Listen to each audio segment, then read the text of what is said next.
আসসালামু আলাইকুম শিক্ষার্থীরা, আমি ক্লাসটা শুরু করব। তোমরা একটু যুক্ত হয়ে যাও।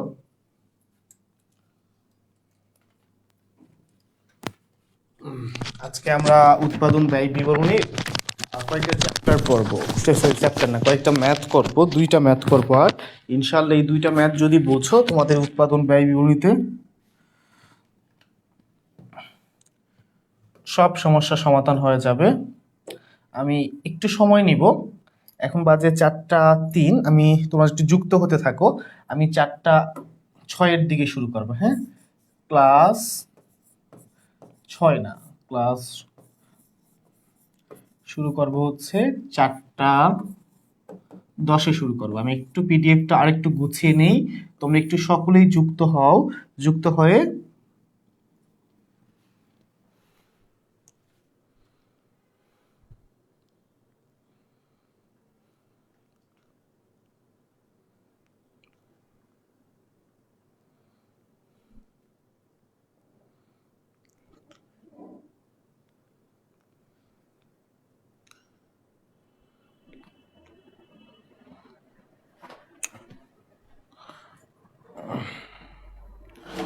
সবাই একটু যুক্ত হয়ে যাও। আমি 10-এ তোমাদের মূল ক্লাসটা শুরু করব। আমি এখানেই আছি, তোমাদের সাথেই আছি।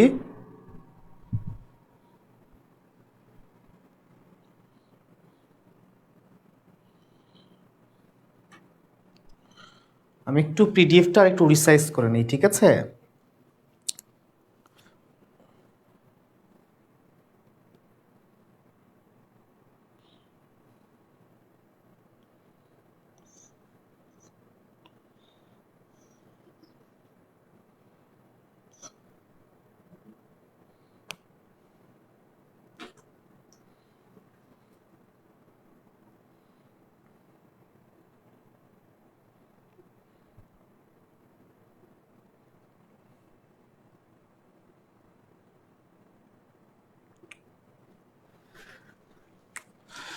তোমরা আমার সাথে কথা বলো, আমি দেখি তোমরা লাইভে যারা যুক্ত হচ্ছ। আমি এখান থেকে তোমাদের সাথে কথা বলছি।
ওকে, সবাই যুক্ত হচ্ছে।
আমাকে তোমরা এখান থেকে ক নাম্বারটা বের করে দাও যে মুখ্য ব্যয় কত হবে।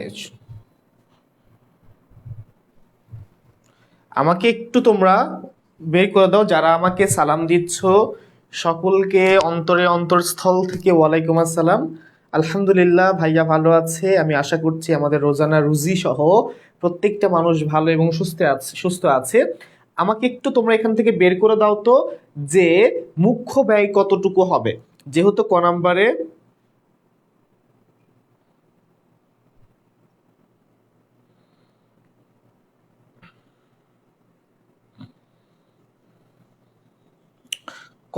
মুখ্য ব্যয় কত হবে, মুখ্য ব্যয় সমান কত, এই ম্যাথটা আমাকে তোমরা করে দাও যে ক নাম্বার থেকে জাস্ট তোমরা আমাকে বের করে দিবা যে মুখ্য ব্যয় সমান এত টাকা,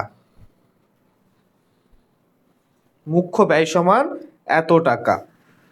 দেখি তোমরা সঠিক উত্তর বের করতে পারো কিনা। আমাদের সাথে মোস্তাকিম যুক্ত হয়েছে, আমাদের সাথে কারা কারা যুক্ত আছে একটু দেখি। সেতু ওয়ালাইকুম আসসালাম, মোস্তাকিম আছে, সোনালী দাস, আফরা, অঞ্জন,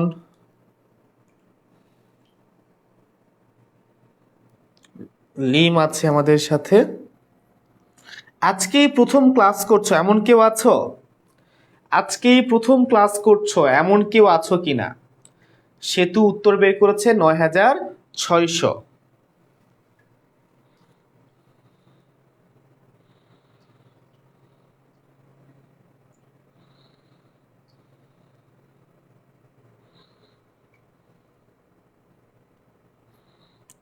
তামিমা আছে আমাদের সাথে, মাশাআল্লাহ। আলামিন যুক্ত হয়েছে।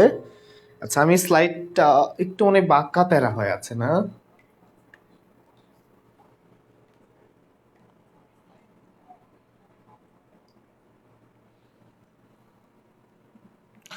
নাইম বলছে ৯,৬০০। ওকে,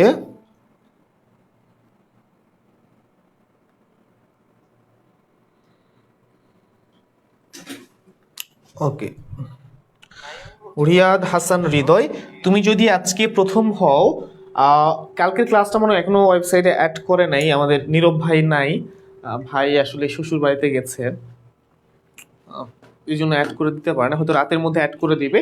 সো আমাদের ওয়েবসাইট আছে, ঠিক আছে? ওয়েবসাইটে তুমি হচ্ছে ফিচার থেকে ওয়েবসাইটে যাবা, গিয়ে দেখবা আমাদের ক্লাসগুলো সাজানো আছে। সো এই চ্যাপ্টারে আরেকটা ক্লাস আছে, আগের ক্লাসটা আছে মোটামুটি 1 ঘন্টা 48 মিনিট একটা ক্লাস। তুমি ডেফিনেটলি ওই ক্লাসটা করবা আগে রিয়াদ। তুমি যদি ওই ক্লাসটা আগে করো, আজকের ক্লাসটা পানি হয়ে যাবে। আমরা প্রথম ক্লাসটা যখন নেই যে কোনো চ্যাপ্টারের, আমি যখন প্রথম ক্লাস নেই একদম প্রত্যেকটা পয়েন্ট ধরে ধরে বোঝানোর চেষ্টা করি।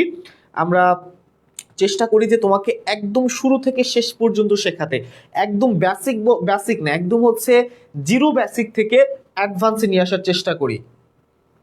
সজীব হোসাইন আছে আমাদের সাথে, নাদিয়া আছে, সবুজ আছে, সবুজ ওয়ালাইকুম আসসালাম, মুস্তাকিম, সেতু আছে। ওকে, তাহলে তোমরা যারা, আচ্ছা কোথায় পাবা তোমাকে একটু দেখাই, দেখো এই যে আমাদের পেজ, ঠিক আছে? এটা হচ্ছে আমাদের গ্রুপ, তাই না? এই যে গ্রুপটা দেখো তো, গ্রুপে দেখো একদম উপরের দিকে লেখা আছে কি ইউ চ্যাট ফিচার ফটোস। তোমরা কোথায় যাবা? ফিচারে চলে যাবা, ঠিক আছে? ফিচারে গিয়েই দেখবে একটা ওয়েবসাইটের লিংক আছে, ওয়েবসাইটে ডিরেক্ট ক্লিক করে দিবা। ওকে, ক্লিক করলে দেখো মানবিক আছে, ব্যবসায় শিক্ষা আছে। তোমাদের জন্য মোটামুটি আমরা 1,00,000+ টাকা খরচ করে এই ওয়েবসাইটটা ক্রিয়েট করে ফেলেছি, যাতে করে তোমরা সবকিছু এখানে গুছিয়ে পাও। তাহলে হিসাব বিজ্ঞান প্রথম পত্রে যাবা, দেখো এখানে 3টা ক্লাস দেওয়া আছে। তারপরে দ্বিতীয় পত্রে যাবা, দেখো এখানে তোমাদের 3টা ক্লাস অ্যাড করে দেওয়া আছে, ঠিক আছে? এখানে ক্লাস লিংক আছে, পিডিএফ আছে। তো ক্লাস লিংকে গেলে তুমি ক্লাস লিংকটা পাচ্ছ, ক্লাসটা পাচ্ছ। পিডিএফে গেলে ওই ক্লাসের যে নোটটা আমরা দিয়েছি, যে পিডিএফ গুলো দিয়েছি সেগুলো পাচ্ছ।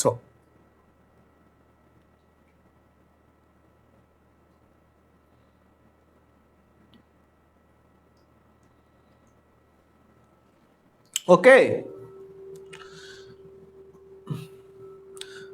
আচ্ছা তোমরা তো মুখ্য ব্যয় বের করেছো, আমাদের যারা নতুন আছে আমরা একটু বের করি, ঠিক আছে? মুখ্য ব্যয় আমরা যখন বের করব, ধরো ক নাম্বারে আমরা কি বের করছি?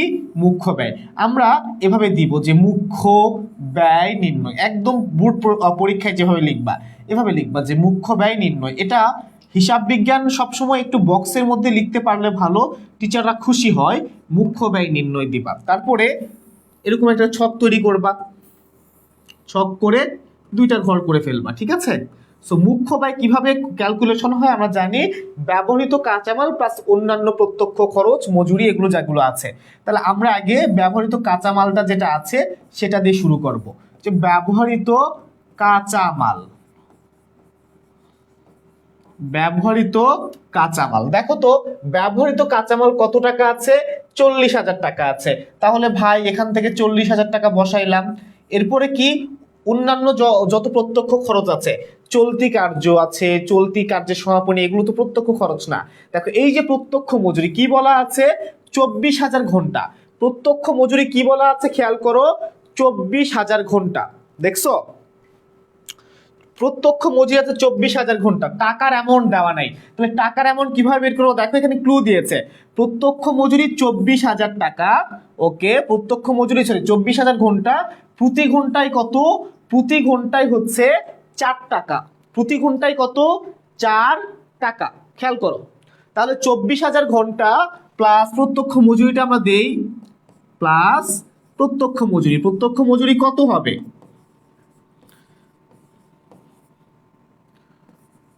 যে 24,000 ঘন্টা, 24,000 ঘন্টা 1 ঘন্টায় 4 টাকা করে, তাহলে 24 24 48 96,000, তাহলে 96,000 এটা হচ্ছে প্রত্যক্ষ মজুরি। আর কি কোনো প্রত্যক্ষ খরচ আছে, বিক্রয়, প্রশাসনিক, পরোক্ষ নাই, তাহলে এতটুকুই 96। তাহলে এখানে 3 শূন্য, এরপরে 6 9 4 13, তাহলে 1,36,000, 1,36,000 টাকা হচ্ছে আমাদের মুখ্য ব্যয়। 96,000 কারা কারা দিছিলা, তোমাদের আমি ধরে কিন্তু মারবো, আমি কাছে, যদি কাছে থাকতো তোমরা, আমার কাছে বালতি আছে, বালতিতে একদম চুবাই দিতাম তোমাদের, অনলাইনে থাপ্পড় দিতে হবে এভাবে।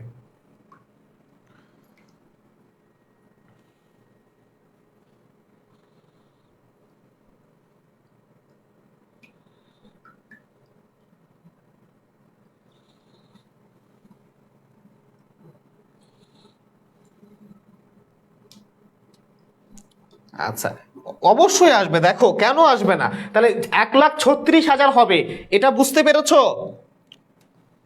তোমরা চটপট কি করছো, প্রত্যক্ষ মজুরি জাস্ট দিছো। শুধু প্রত্যক্ষ মজুরি দিয়ে কি মুখ্য ব্যয় নির্ণয় করা যায়, যায় না। তাহলে 1,36,000 হবে।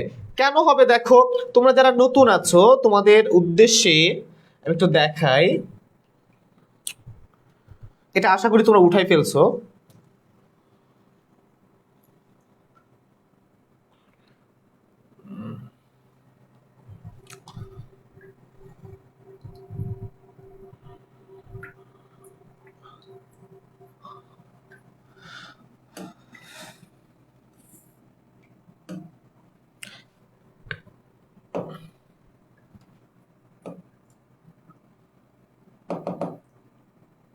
দেখো উৎপাদন ব্যয় বিবরণী যখন তোমাকে ছক করাই দিছিলাম, খেয়াল করো তো, এই যে ছকটা খেয়াল করো, এই যে আমরা একটা ছক দিয়েছি, আমরা মুখ্য ব্যয়টা কিভাবে ক্যালকুলেশন করছিলাম দেখো তো। মুখ্য ব্যয় কি, প্রারম্ভিক কাঁচামালের মজুদ, এর সাথে কাঁচামাল ক্রয় যোগ করতাম, ক্রয় পরিবহন আন্ত পরিবহন যোগ করতাম, সমাপনী কাঁচামাল এর মজুদটা বিয়োগ করতাম, তাহলে কি পাইতাম, ব্যবহৃত কাঁচামাল। প্রশ্নে কিন্তু ব্যবহৃত কাঁচামালটা দেওয়াই ছিল, প্রশ্নে কি ছিল, ব্যবহৃত কাঁচামালটা দেওয়া ছিল, যার কারণে আর আমি এই ক্যালকুলেশনে যাই না, যেহেতু ব্যবহৃত কাঁচামাল ডিরেক্ট দেওয়া ছিল, এটা এখানে ছিল। এটার সাথে মজুরি, প্রত্যক্ষ শ্রম, অন্যান্য প্রত্যক্ষ খরচ যোগ করলে কি পাবো, মুখ্য ব্যয়। এই জিনিসগুলো বুঝতে হবে, এগুলো তাড়াহুড়া করা যাবে না, এগুলো বুঝে বুঝে সলভ করতে হবে। তোমাদের জন্য এই হ্যান্ড নোটটা কিন্তু তৈরি করা, দেখো একদম আমার এগুলো হাতের লেখা, ঠিক আছে, এগুলো আমি নিজে হাতে লিখেছি সবকিছু, এগুলো সব নিজে হাতে লেখা। আমার আমার অধিকাংশ ক্লাসে কিন্তু প্রথম ক্লাসটাতে আমি এভাবে হাতে নোট করে দিই, যাতে করে তোমাকে আমি খুব সুন্দরভাবে বুঝাইতে পারি।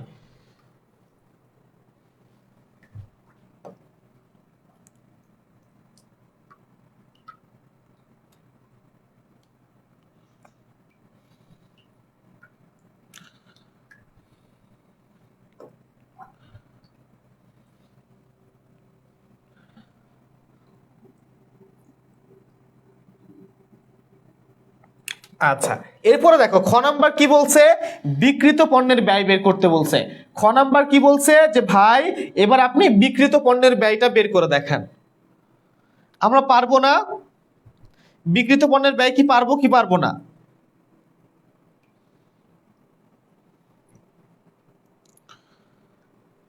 বিক্রিত পণ্যের ব্যয় আমরা কি করব?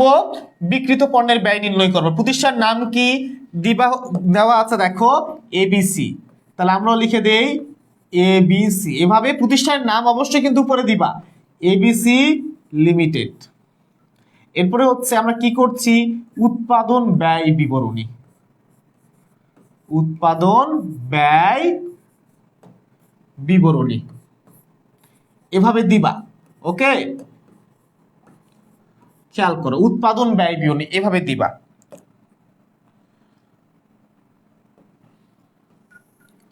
এরপরে আমি ছকটা টানলাম। আমরা যেখান থেকে শেষ করেছি আমরা মূলত সেখান থেকেই নিব। তাহলে আমরা ক নাম্বারে কি বের করছি বলতো?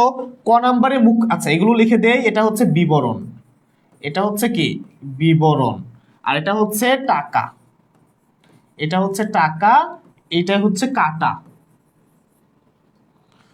তাহলে ক নাম্বারে আমরা কি বের করছিলাম দেখো তো? ক নাম্বারে আমরা বের করছি মুখ্য ব্যয়, তাই না? তাহলে এখানে আমরা লিখে দিব, এবং লিখে দিব কি মুখ্য ব্যয়টা কই থেকে আনতেছি? মুখ্য ব্যয়টা হচ্ছে ক হতে, তাহলে লিখে দিব ক হতে। মুখ্য ব্যয় কই থেকে আনছি? ক হতে, তাহলে লিখে দিব মুখ্য ব্যয় ক হতে। কত টাকা বের করছিলাম বলো তো?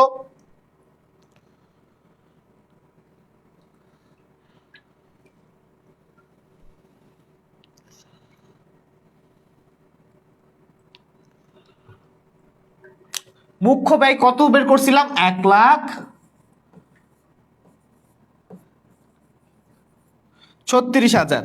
মুখ্য ব্যয় বের করছিলাম 1,36,000।1,36,000 এই মুখ্য ব্যয়ের সাথে খেয়াল করো, এই যে মুখ্য ব্যয় আছে এইটার সাথে আমরা কি যোগ করব? যোগ করব কারখানা উপরিব্যয়।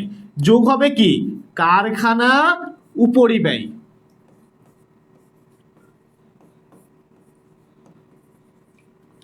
কারখানা উপরিব্যয়টা আমরা কি করব? যোগ করে দিব। কারখানা উপরিব্যয় কি করব? যোগ করব। এখন দেখি কারখানা উপরিব্যয়ের মধ্যে কোনটা কোনটা আছে দেখো তো। কারখানা উপরিব্যয়ের মধ্যে কি যায়? আমরা কয়েকটা জিনিসের নাম বলছি, যে পরোক্ষ প্লাস কোনো খরচ, মেশিন প্লাস কোনো খরচ, সুপারভাইজার প্লাস কোনো খরচ, কারখানা প্লাস খরচ। এই জিনিসগুলো হচ্ছে আমাদের কোথায় যায়?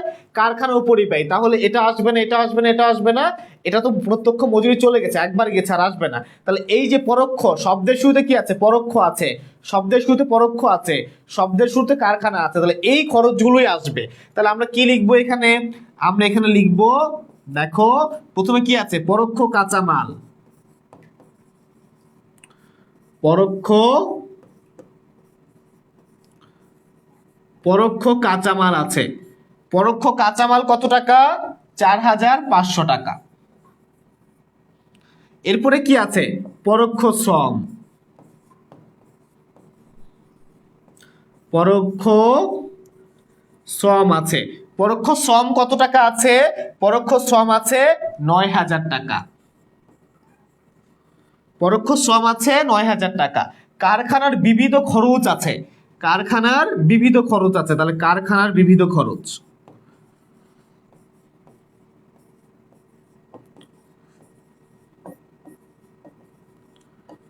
কারখানার বিবিধ খরচ কত টাকা দেওয়া আছে দেখো? 5,000। 5,000, তাহলে সবগুলো যোগ করলে কত হবে? 4,500 আর 9,000, তাহলে 9 5 14, 18,500। 18,500 এই দুইটা যোগ করো, যোগ করলে কি পাবো? কারখানা ব্যয় বা উৎপাদন ব্যয় পাবো। কি পাবো? কারখানা ব্যয় বা উৎপাদন ব্যয় পাবো।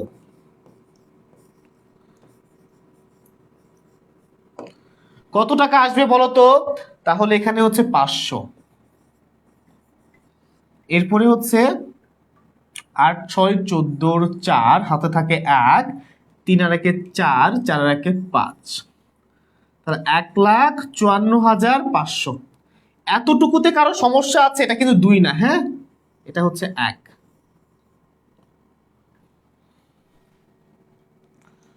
এই দেখছো নাইম, এগুলো করলে হবে? 1,54,500 আসবে।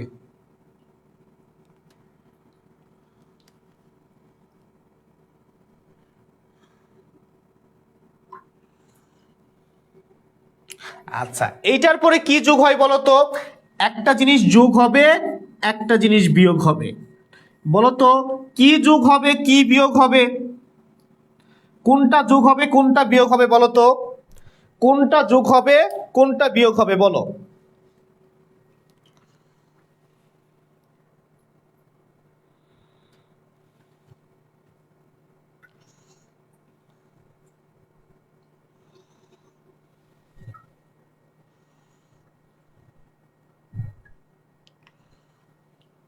নাদিয়া বুঝেছে, ওকে। এরপরে যোগ বিয়োগ কি করবো বলো?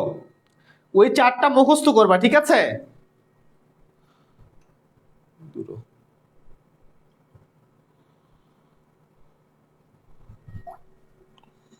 প্রারম্ভিক চলতি কার্যযোগ, হ্যাঁ, পরিত্যক্ত দ্রব্যাদি তো নাই বাবা, ওটা কারখানার, এই যে যদি থাকতো ওইটা এই জায়গার মধ্যেই আসতো, ঠিক আছে, ওইটা নাই। তাহলে এর পরের স্টেপটা হচ্ছে প্রারম্ভিক সমাপনী। কিন্তু প্রারম্ভিক সমাপনী কি? এটা কি প্রস্তুত পণ্য নাকি অর্ধ প্রস্তুত পণ্য? উত্তর হচ্ছে প্রস্তুত পণ্য না, অর্ধ প্রস্তুত পণ্য। আরেকটা নাম কি? চলতি কার্য। তাহলে চলতি কার্যের প্রারম্ভিক মজুরটা যোগ করব, চলতি কার্যের সমাপনী মজুরটা বাদ দিব। তাহলে আমরা সেম কাজটা এখানে করি, যে চলতি কার্য, খেয়াল করো, চলতি কার্যের প্রারম্ভিকটা যোগ করছি, বিয়োগ করছি কি? চলতি কার্যের সমাপনী।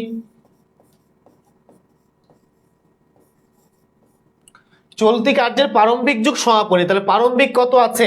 5,000, সমাপনী কত? 6,500, এটা বিয়োগ। তাহলে বিয়োগ করলে স্টিল এখানে মাইনাস ফিগার থাকবে কত? 1,500। তাহলে এখানে কত পাবো আমরা? 1,53,000 পাবো, তাই না? আমরা কত পাবো এবার? 1,53,000। এই 1,53,000 নাম কি? এটা কি উৎপাদন ব্যয়? না, উৎপাদন ব্যয় তো লিখছি, তাহলে এটা হচ্ছে উৎপাদিত দ্রব্যের ব্যয়। এটার নাম কি হবে? উৎপাদিত দ্রব্যের ব্যয়। উৎপাদিত দ্রব্যের ব্যয়, একদম। আচ্ছা, নিচে দেখা যায়,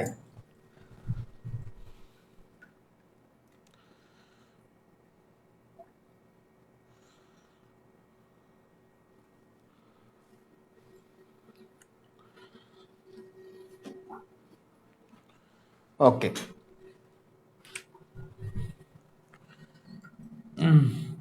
আচ্ছা, আমি একটু উপরে পরিষ্কার করে দিই হালকা, হ্যাঁ, যেহেতু তোমরা এটা উঠাইছো না, বলো তো? উঠাইলে আমি একটু উপরে পরিষ্কার করে উপরে একটু লিখবো, আর 2টা লাইন লিখবো। উঠাইছো না তোমরা? বাঘের বাচ্চারা উত্তর দাও তো, উঠাইছো কিনা?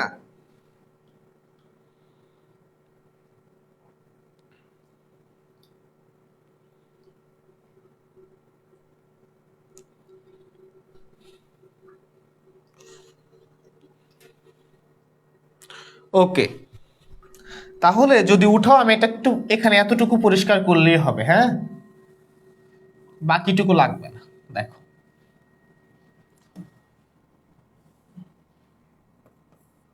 তাহলে এটার সাথে সবার শেষে দেখো যোগ করতে কি হবে, এটা কিন্তু তোমরা নিচে লিখবা, ঠিক আছে? তৈরি পণ্যের প্রারম্ভিক যোগ করব কি? তৈরি পণ্যের প্রারম্ভিক, তৈরি পণ্যের প্রারম্ভিক মজুরটা যোগ করব, বিয়োগ করব কি? তৈরি পণ্যের সমাপনী। তৈরি পণ্যের সমাপনীটা বাদ দিব, তাহলে তৈরি পণ্যের প্রারম্ভিক কত? 13,500, সমাপনী 8,500। তাহলে 13,500 সমাপনী বিয়োগ যাবে 8,500, তাহলে থাকে কত? থাকে হচ্ছে এখানে 8 5 13 5,000, তাই না? 5,000।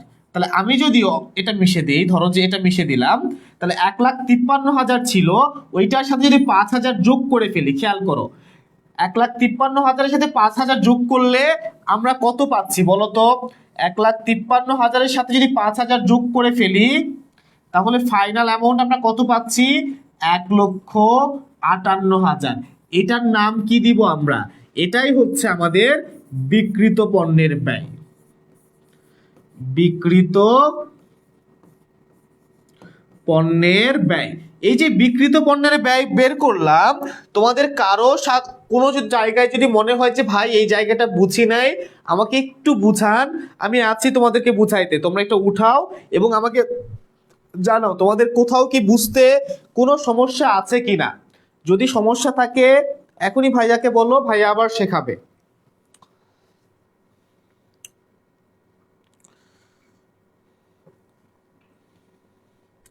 সেতুর ক্লিয়ার, লাবিবা আছে আমাদের সাথে।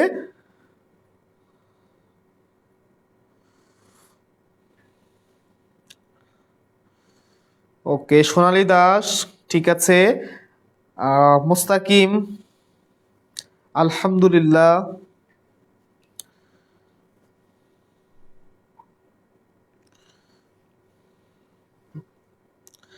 বাকিরা কি ক্লাস করতেছ না? এই জিহাদ লেট করলে হবে? আমরা একটা প্রশ্ন সলভ করেছি, ক খ।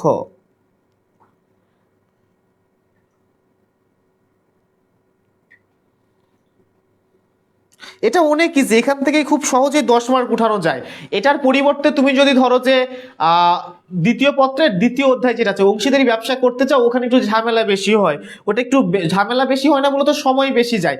এই চ্যাপ্টারগুলোর সময় খুবই কম খায়। আচ্ছা, তাহলে খ নাম্বার কমপ্লিট। ওকে, খ নাম্বার কমপ্লিট। তাহলে আমরা কোন নাম্বারে যাব এবার? এবার হচ্ছে আমরা যাব গ নাম্বারে। গ নাম্বারে কি চেয়েছে? নিট মুনাফা। মুনাফা কোন ধরনের বিবরণী থেকে আমরা বের করি? মাথায় রাখবা, মুনাফা হচ্ছে আয় বিবরণী থেকে বের করি। তাহলে কোম্পানির নাম হচ্ছে ABC লিমিটেড। ABC limited. আমরা কি করব এবার? আয় বিবরণী। এটা কত নাম্বার? গ নাম্বার। আয় বিবরণী কোন বছরের তথ্য দেওয়া নাই। আচ্ছা, তাহলে এতটুকুই যথেষ্ট। আচ্ছা, এখানে আরেকটা লাইন লিখবা যে 31 ডিসেম্বর 2000 ড্যাশ সমাপ্ত বছরের। এই সমাপ্ত 2002 কিন্তু না, 202 না, এখানে ডট ডট দিয়েছি, মানে এখানে যে বছরটা থাকবে সেই বছরটা বসাই দিবা। সমাপ্ত বছরের।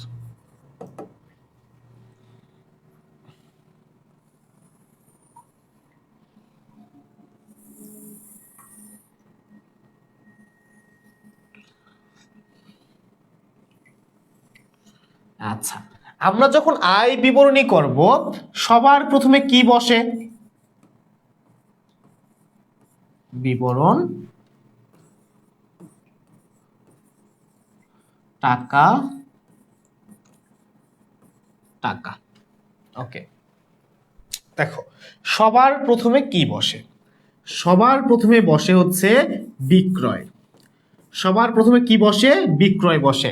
আমরা একটু খুঁজি যে এখানে বিক্রয় আছে কিনা। আমরা বিক্রয় খরচ দেখতে পাচ্ছি, বাট কোথাও দেখো বিক্রয় নাই। ঠিক আছে, বিক্রয় নাই, কোনো প্যারা নাই, বিক্রয়টা ফাঁকা রাখো। এই বিক্রয় থেকে কি বাদ দিব? বিক্রিত পণ্যের ব্যয়। বিক্রিত পণ্যের ব্যয়। বিক্রয় থেকে কি ব্যয় বাদ দিব?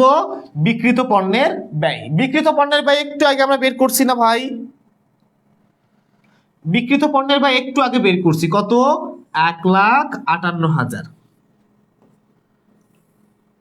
দেখো বিক্রয়ের জায়গাটা স্টিল ফাঁকা রাখছি, ঠিক আছে, বিক্রয়ের জায়গাটা স্টিল ফাঁকা রাখছি। তাহলে বিক্রয় থেকে বিক্রিত পণ্যের ব্যয় বাদ দিলে কি হয়? মোট মুনাফা আসে।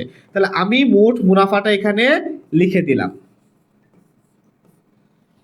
ওকে, মোট মুনাফার অ্যামাউন্ট জানো? জানি না, তাই না? আচ্ছা, যেহেতু বিক্রয় নেই মোট মুনাফা পাচ্ছি না, এরপরে কি বাদ দিতে হয় বলো তো? বাদ বিক্রয় ও কালীন খরচ। বিক্রয় ও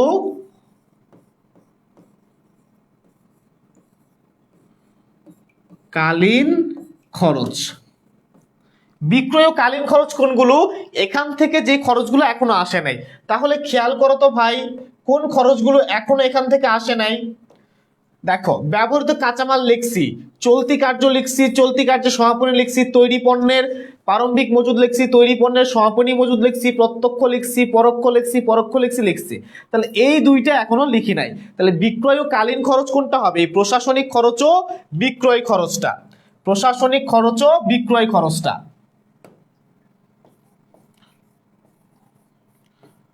প্রশাসনিক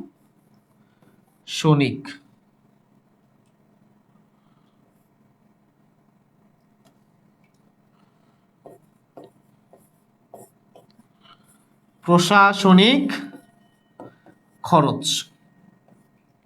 প্রশাসনিক খরচ কত আছে? 10,000। এরপরে বিক্রয় খরচ কত আছে?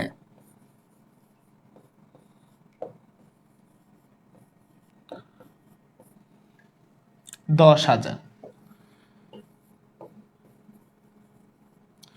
আচ্ছা, তাহলে কত বাদ যাবে? 20,000 বাদ যাবে।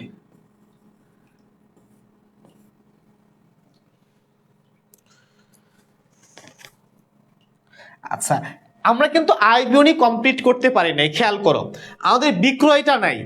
আচ্ছা, আমি তোমাদের ফ্রি ক্লাসে মনে একদিন শিখিয়েছিলাম যে বিক্রয়ের উপর যদি মুনাফা 20% হয়, বিক্রয়ের উপর মুনাফা যদি 20% হয়, দেখো বিক্রয়ের উপর মুনাফা কত পার্সেন্ট? 20% হইলে আমাকে একটু বলো তো ব্যয়ের উপর মুনাফা কত পার্সেন্ট হবে? ব্যয়ের উপর মুনাফা কত পার্সেন্ট হবে? আমি তোমাদের ফ্রি ক্লাসে শিখাইছিলাম বিক্রয়ের উপর মুনাফা 20%। ওকে, তাহলে ব্যয়ের উপর মুনাফা কত পার্সেন্ট?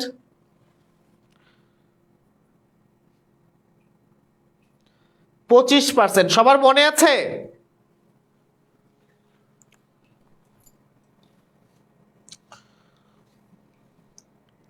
অঞ্জন বলছে 25, সেতু বলেছে 25। মনে হয় না, আসলেই 25। তাহলে বিক্রয়ের অ্যামাউন্ট নাই, যেহেতু বিক্রয়ের অ্যামাউন্ট নেই আমরা এই 20% কাটতে পারছি না, কিন্তু বিক্রিত পণ্যের ব্যয় তো আছে। তাহলে আমরা জানি এখানে বিক্রয়ের উপর মুনাফা যদি 20% হয়, ব্যয়ের উপর কত হয়? 25% হয়। তাহলে খেয়াল করো, তাহলে যেহেতু ব্যয়ের উপর মুনাফা 25%, এখানে দুই ধরনের ব্যয় আছে, একটা বিক্রিত পণ্যের ব্যয় এবং কালীন ব্যয়। কোন ব্যয়ের উপর 25% কাটবো বলো তো?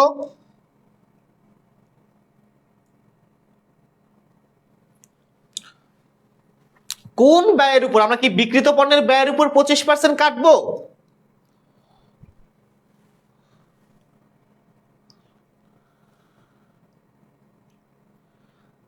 এই যে অঞ্জন উত্তর করছে, দেখো মোট ব্যয়ের উপর। তাহলে বিক্রিত পণ্যের ব্যয় কত? বিক্রিত পণ্যের ব্যয় হচ্ছে 1,58,000। প্রশাসনিক ও বিক্রয় খরচ আছে কত? টোটাল দুইটা মিলে 20,000। তাহলে আমার মোট ব্যয় কত আসে? খেয়াল করো, মোট ব্যয় কত আসে?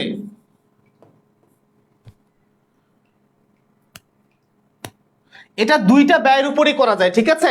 আমরা টোটাল ব্যয়ের উপরও করতে পারবো, মোট এই যে বিক্রিত পণ্যের ব্যয়ের উপরও করতে পারবো।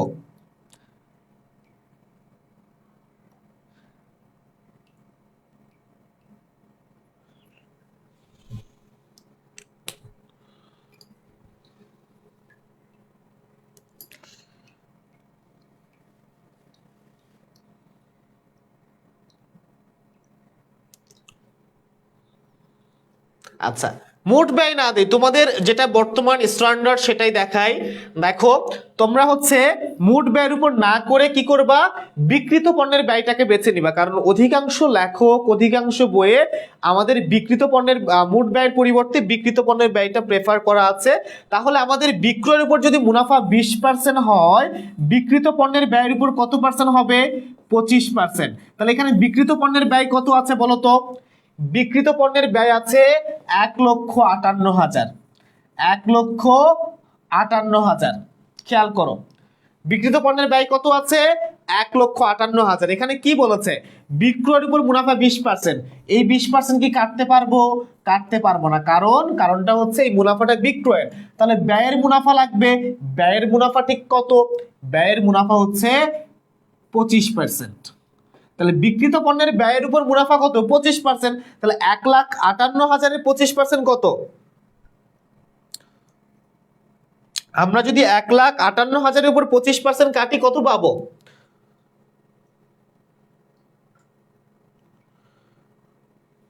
মোট মুনাফা কত পাবো, 39,500। কত পাবো, 39,500। ওকে, তাহলে 39,500 কি করব, এটা যখন আমরা বিক্রিত পণ্যের ব্যয়ের উপর কাটছি, খেয়াল করবা বিক্রিত পণ্যের ব্যয়ের উপর কাটলে পাবো মোট মুনাফা, আর টোটাল ব্যয়ের উপর কাটলে পাই হচ্ছে নিট মুনাফা। তাহলে মোট মুনাফা কত পাচ্ছি আমরা, 39,500। এখন দেখো বিক্রয়টা খুব সহজেই বের হবে কিভাবে, আমরা নরমালি সূত্র কি করি, যে বিক্রয়, দেখো এই জায়গায় খেয়াল করো, এটাতে একটু প্যাচ আছে যার কারণে এটা আমি রেখেছি। ওকে, সো বিক্রয়, বিক্রয় মাইনাস বিক্রিত পণ্যের ব্যয় সমান কি পাই, মুনাফা পাই, তাই না, মুনাফা পাই। তাহলে এই যে বিক্রিত পণ্যের ব্যয় সমানের ওই পাশে যা কি হবে, প্লাস হবে। তার মানে বিক্রিত পণ্যের ব্যয় এবং মোট মুনাফা যোগ করলে কি পাবো, বিক্রিত পণ্যের ব্যয় এবং মোট মুনাফা যোগ করলে কি পাবো, বিক্রিত পণ্যের ব্যয় এবং মোট মুনাফা যোগ করলে আমরা বিক্রয় পাবো। তাহলে 1,58,000 আর 39,500, 1,58,000 যোগ 39,500 কত হবে, 1,79,500। দেখো তো বিক্রয়টা কিভাবে বের করলাম, বুঝতে পেরেছো কিনা, আমি বিক্রয়টা কিভাবে বের করেছি তোমরা বুঝছো কিনা, এখানে বিক্রয়টা বের করাটাই মেইন।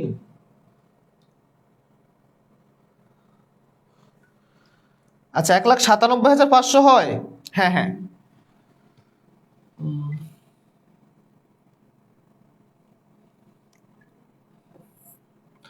1,97,500, সরি, হ্যাঁ 1,97,500।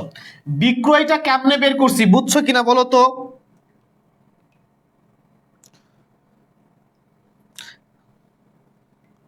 আচ্ছা প্রতীক চাকমা, প্রতীক, বিষয়টা হচ্ছে দেখো আমাদের প্রশ্নে কিন্তু বিক্রয় নাই, সো আমরা বিক্রয়ের একটা সমীকরণ জানি, ঠিক আছে। সো বিক্রয়ের সমীকরণটা কি, দেখো আমরা এরকম একটা সমীকরণ জানি যে বিক্রয়, বিক্রয় মাইনাস বিক্রিত পণ্যের ব্যয়, খেয়াল করো বিক্রয় মাইনাস বিক্রিত পণ্যের ব্যয়, ওকে, সমান কি পাই, বিক্রয় থেকে বিক্রিত পণ্যের ব্যয় বাদ দিলে পাই হচ্ছে মোট মুনাফা। খেয়াল করো এখানে, হ্যাঁ মোট মুনাফা। এখন দেখো আমার প্রশ্নে বিক্রয় বের করতে হবে, কি বের করতে হবে, বিক্রয়। তাহলে বিক্রয়টা আমি লিখলাম, ঠিক আছে, বিক্রয়টা লিখলাম, ওই পাশে মোট মুনাফা ছিল, আমি শর্ট ফর্মে লিখি, মোট মুনাফা যেভাবে ছিল সেভাবে লিখলাম, মোট মুনাফাকে মমো লিখছি। আর এই যে মাইনাস বিক্রিত পণ্যের ব্যয় সমানের ওই পাশে গিয়ে কি হবে বলো তো, প্লাস হবে, প্লাস হচ্ছে বিক্রিত পণ্যের ব্যয়। তাহলে আমরা কি করতে পারি, যদি আমরা বিক্রয় বের করতে চাই মোট মুনাফার সাথে বিক্রিত পণ্যের ব্যয়টা যোগ করবো, তাহলে মোট মুনাফা বের করলাম কত, 39,500 টাকা। এটার সাথে আমি বিক্রিত পণ্যের ব্যয় যোগ করব কত, 1,58,000 টাকা। তাহলে কি পেয়ে গেছি, আমরা পেয়ে গেলাম বিক্রয়। এখন তোমার মনে হতে পারে ভাই মোট মুনাফাটা কেমনে বের করুন, আরেকবার দেখাও। আমরা কিছু লাইন শিখেছি, দেখো যে আমরা শিখেছিলাম যে মোট মুনাফা বিক্রয়ের উপর যদি 20% হয়, ব্যয়ের উপর 25%। এখানে দেখো এই যে 20% যেটা আছে মুনাফা, এটা কিসের, এটা হচ্ছে বিক্রয়ের, এটা কিসের? বিক্রয়ের। তাহলে আমি এই মুনাফার হারটা শুধু বিক্রয় কাটতে পারবো, কিন্তু এখানে তো বিক্রিত পণ্যের ব্যয়টা আমার অ্যাভেলেবল ছিল, তাই না? তাহলে আমার কি লাগবে? বিক্রিত পণ্যের ব্যয়ের উপর মুনাফার হার। তাহলে বিক্রিত পণ্যের ব্যয় কত ছিল? 1,58,000। আমরা শিখেছি বিক্রয়ের উপর মুনাফা 20% হলে বিক্রিত পণ্যের ব্যয়ের উপর কত পার্সেন্ট হবে? 25% হবে। কত পার্সেন্ট হবে? 25% হবে। 25% হবে, ঠিক আছে? তাহলে আমরা বিক্রিত পণ্যের ব্যয়ের উপরে 25% কেটে 39,500 পেয়েছি। এই তো। তাহলে এখন দেখো সবকিছু বের হয়ে আসবে। তোমার মোট মুনাফা 39,500। এখান থেকে তুমি যদি এই 20,000 টাকার প্রশাসনিক ব্যয় বাদ দাও বা বিক্রয়কালীন খরচ বাদ দাও, কত পাবা? 19,500। 19,500। এটার নামই হচ্ছে নিমু বা নিট মুনাফা।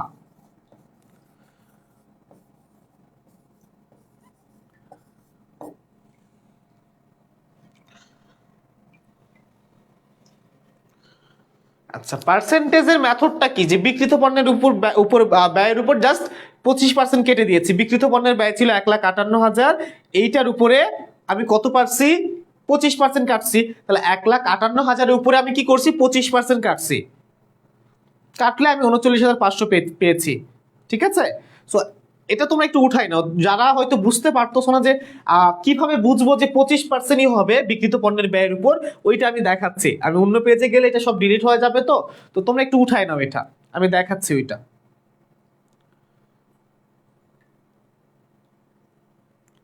নিসরাত জাহানের নোট ডান। ইসরাত, তোমার বাড়ি কোথায় বাবা? একটু জানাও তো। এই তোমার বাড়ির ঠিকানাটা জানি না, আমরা হুটহাট বিভিন্ন শহরে চলে আসি তো। নোট ডান, ওকে।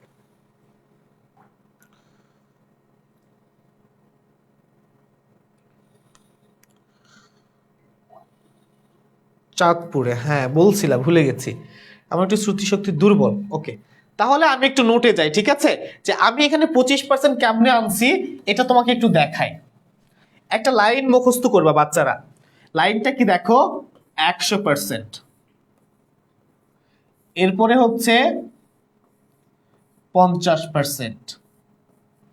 এরপরে হচ্ছে 150, তারপরে হচ্ছে 33.33। এই লাইনটা একদম ঠাড়া মুখস্থ করবা।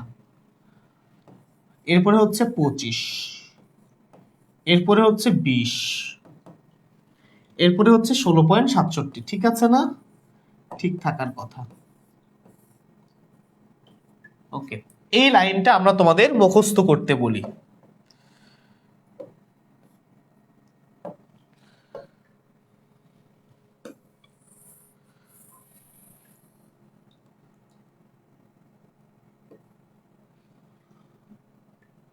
ওকে, এই লাইনটা সকলে মুখস্থ করবা।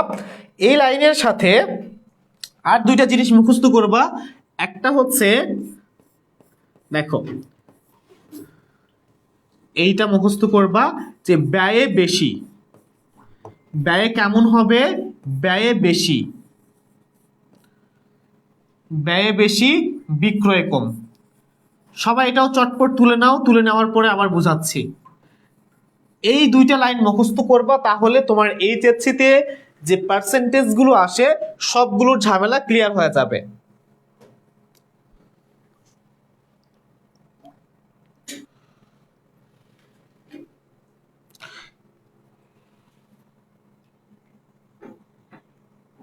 ওকে, তাহলে দেখো আমরা এখানে লাইনটা কি লিখেছি?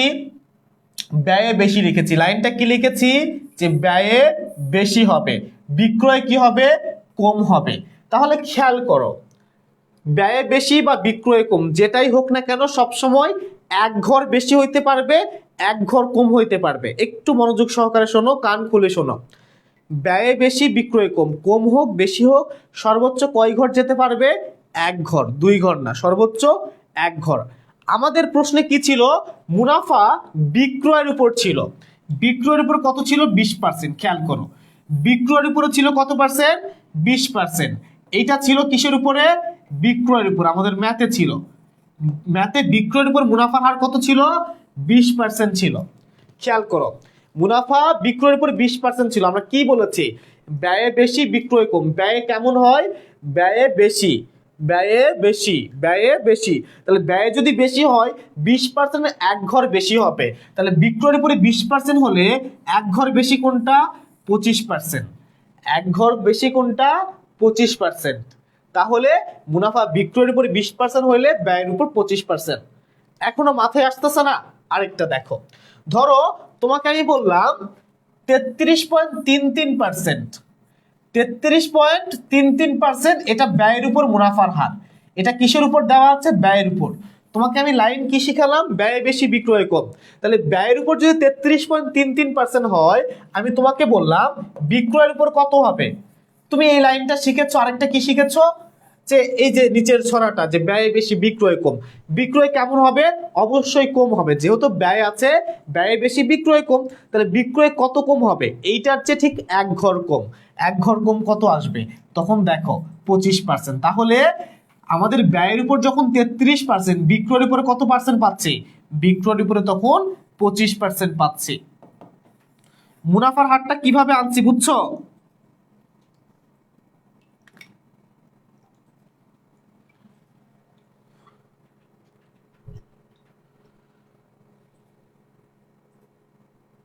এই হু ইজ এস আরাফাত?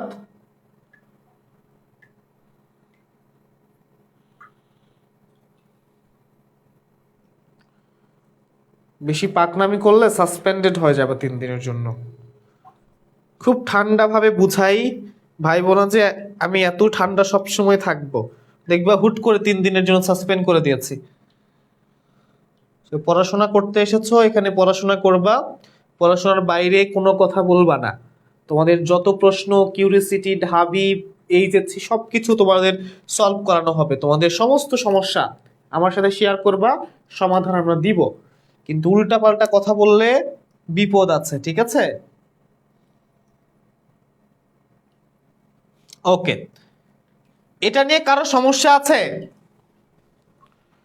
এই যে আমরা এটা বের করলাম, ক্যালকুলেশনটা শিখলাম, বা এটা শর্ট টেকনিক আমরা মূলত বলি, এই শর্ট টেকনিকটা যে শিখলাম, এখানে কারো কোনো সমস্যা আছে কিনা?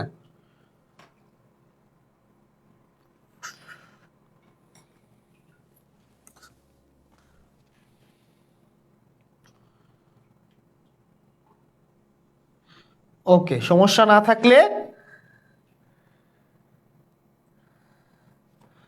আচ্ছা। নাইম লিখেছে কি, এই অধ্যায়টা স্কিপ দিছিলাম প্রাইভেটে, বুঝতে পারতাম না, আপনার ক্লাস করে এখন অনেক ইজি লাগতেছে, নিজেই সলভ করে করতে পারছি। ওকে, আপনি অনেক ইজি ভাবে বুঝান, থ্যাংক ইউ। ওকে, ঠিক আছে, তোমাদের সহজভাবে বোঝানোর জন্যই আমরা চেষ্টা করছি, এবং ইনশাআল্লাহ এটা অব্যাহত থাকবে, অব্যাহত থাকবে। আচ্ছা, এরপরে দেখো আরেকটা প্রশ্ন, এই জাতীয় প্রশ্নই আমরা এখানে দিয়ে রেখেছি। সো প্রশ্নটা কি বলছে খেয়াল করে একটু, যে 2021 সালের 31 ডিসেম্বর তারিখে মিতালি লিমিটেডের ব্যয়ের তথ্যাবলী নিম্নরূপ। যে ব্যয় সম্পর্কিত তথ্যাবলী দিয়েছে, যে কাঁচামালের মজুদ দেওয়া আছে প্রথমে, যে কাঁচামালের মজুদের মধ্যে প্রারম্ভিক মজুদ, সমাপনী মজুদ এবং কাঁচামাল ক্রয়, এটা কাঁচামাল সংক্রান্ত বলা আছে। উৎপাদিত পণ্যের মজুদ, দেখো উৎপাদিত মানে কি? তৈরি পণ্যের মজুদ, তৈরি পণ্যের প্রারম্ভিক, সমাপনী। এরপরে আছে কি? উৎপাদন মজুরি, ঠিক আছে? এরপরে আছে পরোক্ষ মজুরি, বকেয়া উৎপাদন মজুরি। এরপরে কাঁচামাল ক্রয়ের পরিবহন খরচ, এটা আছে। বেতন আছে, বিক্রয় বিতরণ খরচ আছে, মুনাফা বিক্রিত পণ্যের ব্যয়ের উপর 20% আছে। সুন্দর কথা।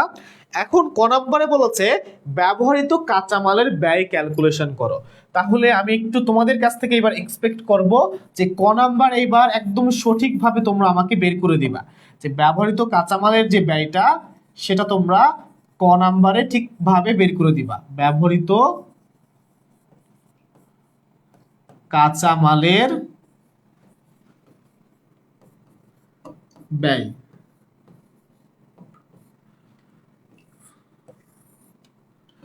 কত হবে, ক নাম্বারে আমাকে বের করে দাও।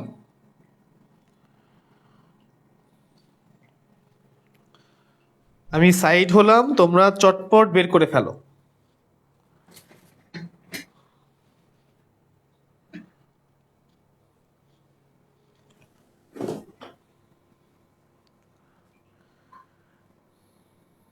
ইসরাতের উত্তর হচ্ছে 1,62,000।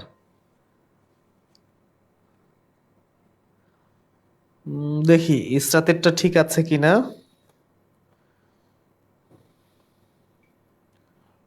60, 13।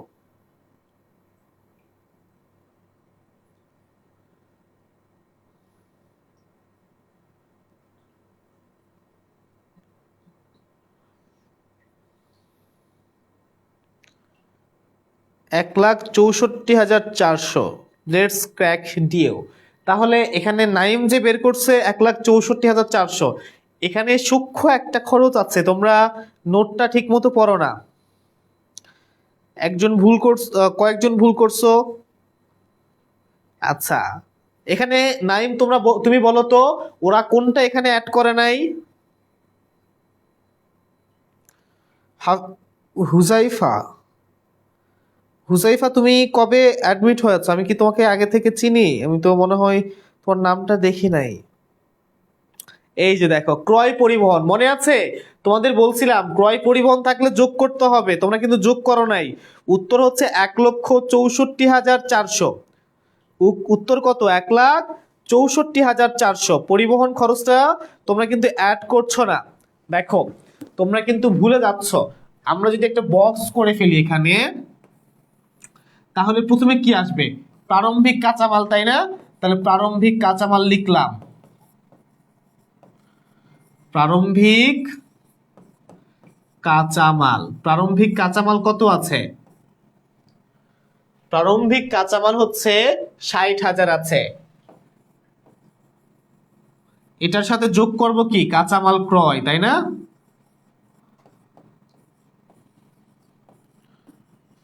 কাঁচামাল ক্রয়টা যোগ করব, কত আছে?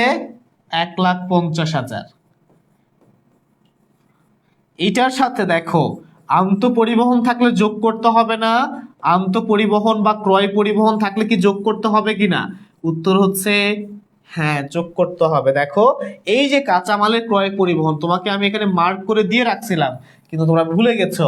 তোমরা তাড়াহুড়ো করছো, কার আগে কে উত্তর দিতে পারে এই চেষ্টায় লিপ্ত ছিলা, যার কারণে কিন্তু এখানে ভুলটা করলা।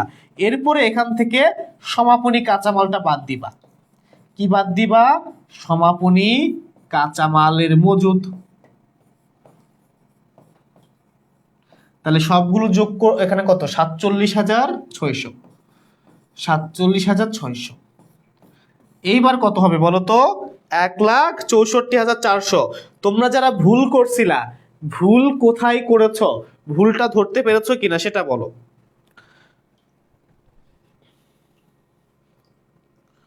তোমাদের ভুলটা কি তোমরা ধরতে পেরেছো যে কোথায় তোমরা ভুল করছো? প্রতীক, আলামিন, হুজাইফা, রোকেয়া, অনন্ত কুমার মাধব, ইসরাত জাহান। ওকে, তাহলে উত্তর কত পাচ্ছি? 1,64,400 টাকা। যেগুলোতে তোমরা ভুল করবা, যেগুলোতে ভুল করার মতো সেই প্রশ্নগুলোই আমি মূলত উঠে আনছি, যাতে করে তুমি এখানে ভুল করো। আমার ইন্টেনশন ছিল তুমি এটা সলভ করতে যাবা তাড়াহুড়ো করে এবং ভুল করবা, এবং ভুল করার পরে যখন দেখবা যে এটা উত্তর হচ্ছে না, তখন নেক্সট টাইম পরবর্তী সময় যখনই তুমি ম্যাথ করবা, তোমার আর এই ধরনের ভুল হওয়ার চান্স থাকবে না, চান্সটা অনেকটা কমে যাবে। তারপরে এরপরে আমরা কি বের করবো? খ নাম্বারে বিকৃত পণ্যের ব্যয়। তাহলে একটা বক্স করে ফেলো।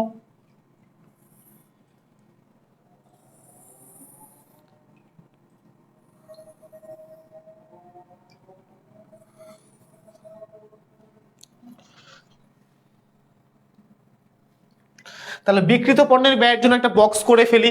আমরা যেখান থেকে শুরু করেছিলাম বা শেষ করেছিলাম সেখান থেকেই শুরু করব। তাহলে আমরা কোথা থেকে শুরু করেছি, শেষ করেছিলাম ক নম্বরে ব্যবহৃত কাঁচামাল, তাই না? এখান থেকে শেষ করছিলাম, এখান থেকে শুরু করব যে ব্যবহৃত কাঁচামাল। এটা ক থেকে পাইছি আমরা, কই থেকে? ক থেকে। কত পাইছিলাম? 1,64,400। 1,64,400 টাকা। ফাইন। এরপরে আমাদের যোগ করতে কি হয়? প্রত্যক্ষ মজুরি, উৎপাদন মজুরি, এই জিনিসগুলো। তাহলে কোথায় আছে প্রত্যক্ষ মজুরি, উৎপাদন মজুরি? দেখো এই যে এখানে আছে উৎপাদন মজুরি, কত হাজার? 24,000 টাকা আছে।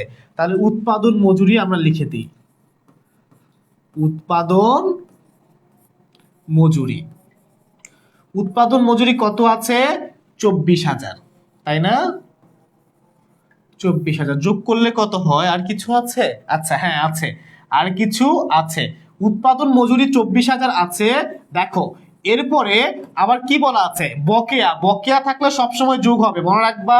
কোনো কিছু বকেয়া থাকলে বকেয়াটা সবসময় যোগ হয়, অগ্রিম থাকলে বিয়োগ হয়। তাহলে দেখো বকেয়া উৎপাদন মজুরি আছে 2,000, তাহলে এটা যোগ করতে হবে। তাহলে বকেয়া, বকেয়া উৎপাদন মজুরি 2,000 যোগ করে ফেলবা। তাহলে কত আসবে এখন রেজাল্ট? আমাদের মুখ্য ব্যয় এখানে হচ্ছে 400, 4 2 6, আর 4 এর 10 এর 0, হাতে থাকে 1, 6 এর 7 আর 8, 1। তাহলে 1,80,400। এটার নাম কি? এটার নাম হচ্ছে মুখ্য ব্যয়। এটার নাম হচ্ছে মুখ্য ব্যয়। আচ্ছা 90,000 হয়? 6 2 8 আর 9, হ্যাঁ যোগ করতে ভুল করে ফেলেছি, আবার যোগ শিখতে হবে। 1,90,400, এটা হচ্ছে আমাদের মুখ্য ব্যয়। হ্যাঁ 1,90,400। আচ্ছা এই মুখ্য ব্যয়ের সাথে আমরা কি যোগ করব? এই মুখ্য ব্যয়ের সাথে আমরা যোগ করব হচ্ছে কারখানা উপরিব্যয়। যোগ করতে হবে কি? কারখানা উপরিব্যয় বা ছাপরি ব্যয়, যেটা আমরা গতদিন বলছিলাম না যে ছাপরি ব্যয়, এই ছাপরি ব্যয়গুলো এখানে যোগ হবে। তাহলে কারখানা উপরিব্যয়ের মধ্যে কি কি আছে খেয়াল করো। পরোক্ষ মজুরি আছে, পরোক্ষ মজুরি। আর কিছু আছে? এই তিনটা তো লিখছি, যেগুলো লিখছি সেগুলো আসবে না, কাটা। তাহলে উৎপাদন মজুরি লিখছি, বকেয়া এটাও তো লিখছি, শেষ। কাঁচামাল ক্রয়ের পরিবহন খরচ লিখছি না? লিখছি। বেতন আসবে? আসবে না। তাহলে এই দুটো আসবে না, শুধুমাত্র পরোক্ষ মজুরি আসতেছে। তাহলে কারখানা ছাপরি ব্যয়ের মধ্যে কি আসতেছে? পরোক্ষ ব্যয়। পরোক্ষ ব্যয়ের মধ্যে এখানে কি? পরোক্ষ মজুরি। পরোক্ষ মজুরি কত টাকা? 10,200। তাহলে কত আসবে? 600, 0 9 এর 10 এর 0, 2,06,000। এই 2,06,000 নাম কি হবে? উৎপাদন ব্যয়। উৎপাদন ব্যয়। উৎপাদন ব্যয় পর্যন্ত বুঝছো কিনা বলো তো? কারো সমস্যা আছে? উৎপাদন ব্যয় পর্যন্ত আমরা যে করলাম, এখানে কারো কি সমস্যা আছে?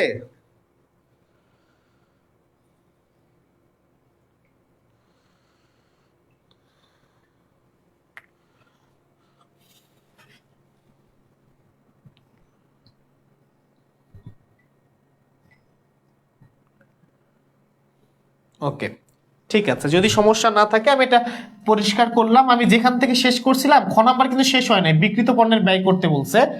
আচ্ছা এখানে হইতো, হ্যাঁ এখানেই হইতো, যাই হোক আমি একটু উপর থেকেই লিখি।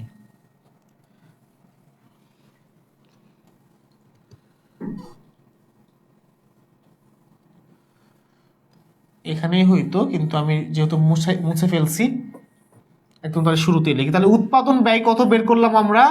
যে উৎপাদন ব্যয় বা কারখানা ব্যয়, উৎপাদন ব্যয়, উৎপাদন ব্যয় আমরা বের করছি 2,06,000, তাই না? হ্যাঁ যে 2,06,000। এটার সাথে আমরা কি যোগ করব? চলতি কার্য বা অর্ধ প্রস্তুত পণ্যের প্রারম্ভিকটা যোগ, সমাপনীটা বাদ। তাহলে চলতি কার্য আছে? খেয়াল করো, দেখো নাই। তাহলে চলতি কার্য বাদ। এরপরে কি? তৈরি পণ্যের সমাপনী মজুদ,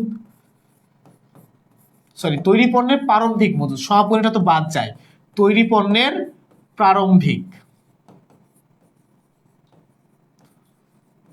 যোগ হবে, বিয়োগ হবে কি? তৈরি পণ্যের সমাপনী। কত হাজার টাকা করে আছে? প্রারম্ভিক 4,400 আর সমাপনী 4,000। ওকে 4,400 আর সমাপনী 4,000, তাহলে বাদ 4,000 বাদ দিলে থাকে হচ্ছে 400, তাহলে হচ্ছে 2,01,000।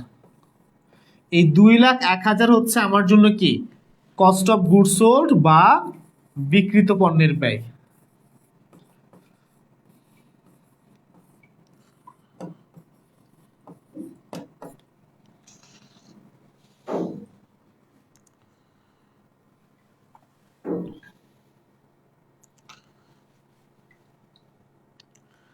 বিক্রিত পণ্যের ব্যয় নিয়ে কারো সমস্যা আছে?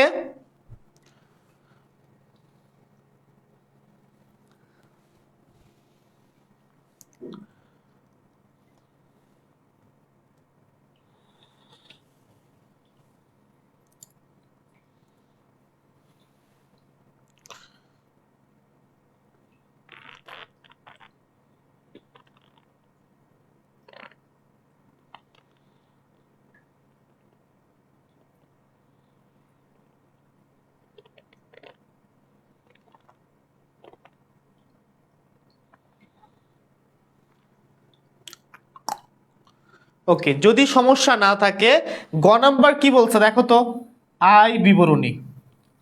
গ নাম্বার কি বলছে? আয় বিবরণী তৈরি করো। তাহলে গ নাম্বারের জন্য আমরা কি করব? একটা আয় বিবরণী তৈরি করব তখনকার মতো। আয় বিবরণী মানে কি দিয়ে শুরু হবে বলো তো? আয় বিবরণীর সবার প্রথমে কি দিয়ে শুরু করতে হয়? আয় বিবরণীতে কিছু থাকুক না থাকুক, আমার সবার প্রথমের আইটেমটা কি হবে? কোন উপাদানটা দিয়ে আমি শুরু করব?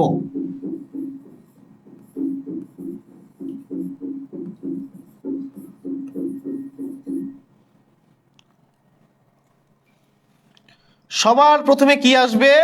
বিক্রয় আসবে। তাহলে আমি সবার প্রথমে কি দিব? বিক্রয় দিব। খেয়াল করো, পুরো প্রশ্নে বিক্রয় আছে? নাই। বিক্রয় ও বিতরণ খরচ আছে, কিন্তু বিক্রয় নাই। তারপর আমরা লিখছি বিক্রয় নাই, একটা মানুষ নাই, তাকে আমরা জোর করে নিয়ে চলে আসলাম। তাহলে বিক্রয় নাই, বিক্রয়ের ঘরটা ফাঁকা। বিক্রয়ের পরে কে আসবে? বিক্রিত পণ্যের ব্যয়। কে আসবে? বিক্রিত পণ্যের ব্যয়। বিক্রিত পণ্যের ব্যয় আসবে। খেয়াল করো, বিক্রয়ের পরে কে আসবে? বিক্রিত পণ্যের ব্যয়। তোমাকে যে ছকটা আমি দিছি মুখস্থ করে ফেলবা, ওই ছকটা কপি পেস্ট মারবা, প্রত্যেকটা ম্যাথে অ্যামাউন্ট শুধু চেঞ্জ হবে, আর কিছু হবে না। মোট লাভ বের করে ফেলছে আমাদের নাইম, ঠিক আছে। দেখো বিক্রিত পণ্যের ব্যয় কত? 2,01,000। এখন মোট লাভ কত হবে এটা আমরা একটু বের করি। বিক্রয় থেকে বিক্রিত পণ্যের ব্যয় বাদ দিব। কথা হচ্ছে ভাই আমি বাদ দিব কেমনে? বিক্রয়ের অ্যামাউন্টই তো নাই, তাই না? বিক্রয়ের অ্যামাউন্টই নাই, তাহলে কি দেয়া আছে দেখো, মুনাফা বলা আছে বিক্রিত পণ্যের ব্যয়ের উপর 20%। তাহলে এখানে কি আমার 25% বের করতে হবে? সরি, বিক্রয়ের উপর তো 20% দেওয়াই আছে, বিক্রয়ের উপর না বিক্রিত পণ্যের ব্যয়ের উপর। আচ্ছা, এবার দেওয়া আছে বিক্রিত পণ্যের ব্যয়ের উপর হচ্ছে 20%, বিক্রয়ের উপর কত পার্সেন্ট হবে বলো তো? বিক্রিত পণ্যের ব্যয়ের উপর দেওয়া আছে 20%, তাহলে বিক্রয়ের উপর কত পার্সেন্ট হবে? জাস্ট হারটা বের করে দাও আমাকে, মুনাফার হারটা বের করে দাও।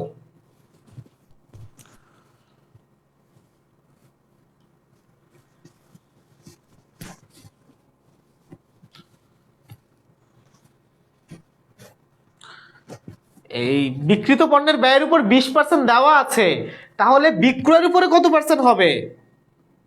এই যে সবুজ বের করছো দেখছো, কত সবুজ হচ্ছে চালাক, ও কিন্তু মনে রাখছে বিষয়টা। কেন? কারণ ব্যয় বেশি বিক্রয় কম। তাহলে বিক্রিত পণ্যের উপর আছে কত? বিক্রিত পণ্যের ব্যয়ের উপর 20%, তাহলে 20% কম কত? 16.67। দেখো নাদিয়া বের করে ফেলছে। তাহলে আমরা কি এখানে 16.67 দিয়ে কাজ করব? খেয়াল করো এখানে ট্রিক্সটা দেখো। এখানে আমার মুনাফার হার কি আছে? আমি তোমাদের মনে হয় দুইটা জিনিস বলছিলাম ফ্রি ক্লাসে, যে যখন একটা গাধা বাচ্চা জন্ম দিবে, তাহলে গাধার বাচ্চাকে আমরা কি হিসাবে অভিহিত করব? গাধার বাচ্চাকে কি আমরা গরু বলতে পারি? কিংবা যখন একটা গরু বাচ্চা জন্ম দিবে, এই গরুর বাচ্চাটাকে কি আমরা গাধা বলে সম্বোধন করতে পারি? পারি না, তাই না?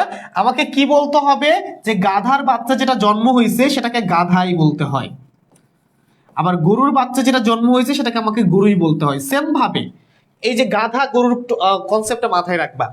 সেম ভাবে দেখো এখানে কিসের উপর মুনাফার হার আছে, বিকৃত পণ্যের ব্যয়ের উপর আছে। তাহলে বিকৃত পণ্যের ব্যয়ের উপর মুনাফার হার আছে, তাহলে এই হারটা কিসের উপর কাটবো, বিকৃত পণ্যের ব্যয়ের উপরই। তাহলে এখানে বিকৃত পণ্যের ব্যয়ের অ্যামাউন্ট দেওয়া আছে না, আছে। তাহলে আমার কিন্তু অন্য কোনো হার নিয়ে আর কনসার্ন নেই, কারণ আমার বিকৃত পণ্যের ব্যয়ও আছে, ওইটার উপর মুনাফার হারও আছে। তাহলে আমরা বিকৃত পণ্যের ব্যয় কত পাইছি, পাইছি হচ্ছে 2,01,000। 2,01,000-এর উপর 20% কাটলে কত হবে, 40,200। কত হবে, 40,200। আগের মতো সেম ভাবে বিক্রয় এখন বের করো। বিক্রয় কি হবে, যে আমাদের বিকৃত পণ্যের ব্যয় এবং মোট মুনাফা এই দুইটা যোগ করে দিব। তাহলে 2,01,000, সরি 2,01,000। তাহলে এখানে 2,01,000 হইলে 20,100, 40,200, ঠিক আছে। 2,01,000 আর 40,200 যোগ করলে কত হবে, 40 আর 1 41। তাহলে বিক্রয় হচ্ছে 2,41,200। এতটুকু বুঝছো কিনা, এতটুকু বুঝলে পরেরটা নিজেরা পারবা। কে বের করছিল দৌড়ে দিয়ে 50,250? তোমারে এক বালতি পানিতে চুবায়ে চুবায়ে উঠাবো। তোমাদের বারবার বলতে তাড়াহুড়ো কেন করতে হবে, তুমি তো এখানে তাড়াহুড়ো করে ভুল করলে তুমি মার্কস পাবা। তুমি ঠান্ডা মাথায় ভেবে চিন্তে উত্তর করো।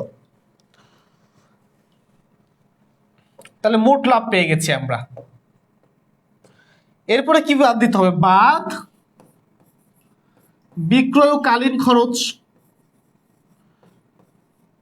বিক্রয়কালীন খরচ।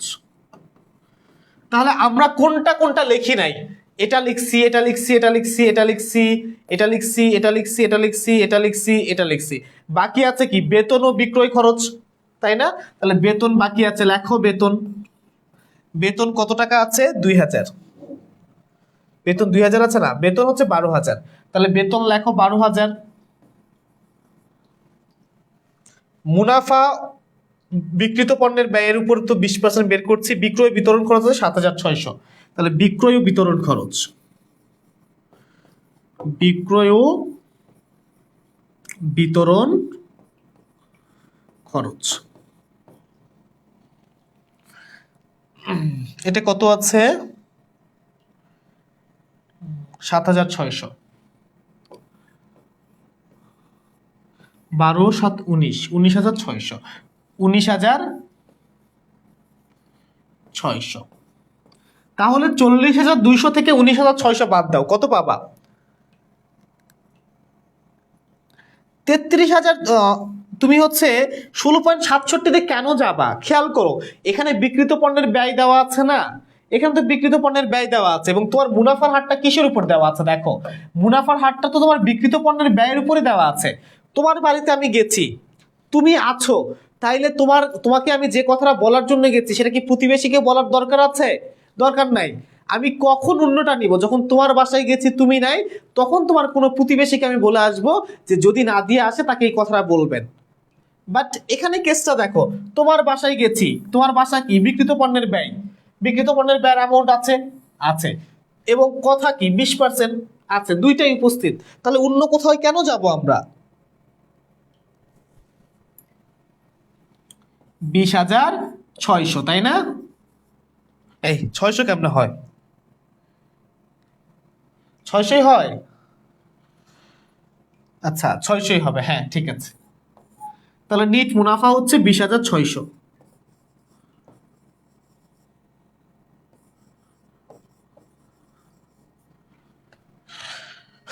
ক্লিয়ার এটা, ক্লিয়ার কি না?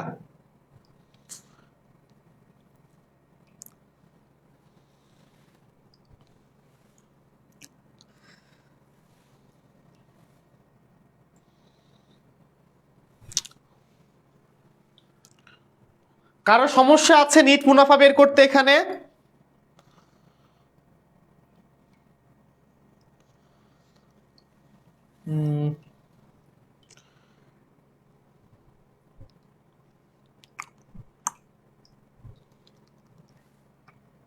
ওকে, যদি ক্লিয়ার হও এখান থেকে আমরা বের হব, বের হয়ে আরেকটা জিনিস শিখবো ছোট্ট করে, যেটা তোমাদের এমসিকিউ অনেক বেশি আসবে আর ক নাম্বারে মাঝে মধ্যে আসতে দেখা যায়।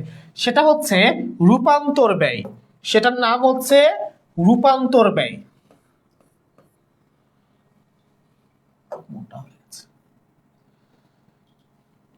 দেখো, রূপান্তর ব্যয়।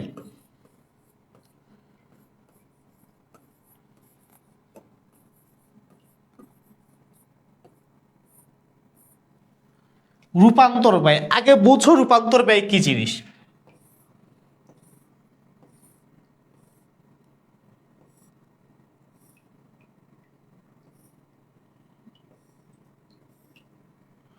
দেখো, এটা একটা টেবিল, ঠিক আছে?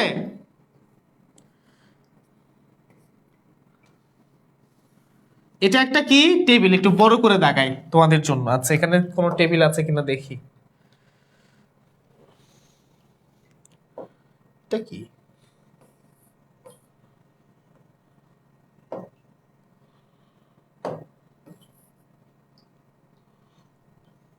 আচ্ছা,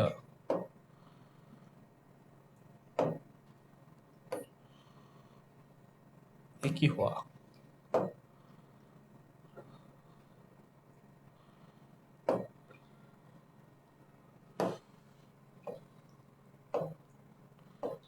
আচ্ছা, আচ্ছা টেবিল তৈরি করি। দেখো তোমরা, যে ধরো এখানে একটা আমি টেবিল তৈরি, ধরো কি হয়, দেখো একটা টেবিল তৈরি করি বড় করে।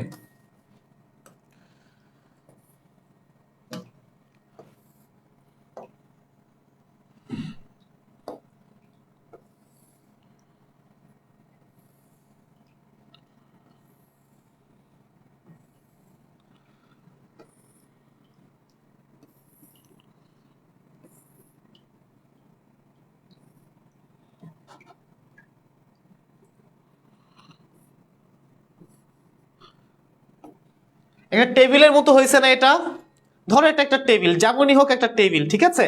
সো এই টেবিলটা আমরা কিভাবে তৈরি করছি? এই টেবিলটা কি দিয়ে তৈরি হয়েছে?